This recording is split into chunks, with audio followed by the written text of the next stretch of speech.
किने नानी छैन रहेछ कान्छे तिम्रो बिच्किने बानी यसो एक दुईटा फोटो सोटो खिच्दिउँ न हामी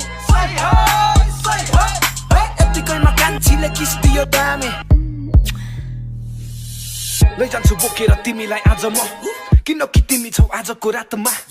उठेर बसेर घुमेर नाच्न तिमीलाई पनि मलाई जस्तै भइरा होला जहाँसम्म त्यसैले आउ न आऊ तिमी भाउ न खाउ न हामी कुना काप्चा अँध्यारो ठाउँमा जाऊ न त्यसपछि गरौँला रातभरि मौज मेरो बोका बोका पारा कस्तो लाग्यो नि हो हे नजाउ न पर तिमी नजाउ न छोडेर खाइदिन्छु मै अब थुतु नै जोडेर नजाउ न पर तिमी नजाउ न छोडेर नाच बरु मसँग लजाउ न छोडेर हल्लाउँदै खास तिम्रो बोसोले भरेको हर लौ हो के गरेको सही हो ल दामी दामी दामी वरिपरि चाहियो मलाई राम्री राम्री नानी हो वरिपरि चाहियो मलाई राम्री राम्री नानी हो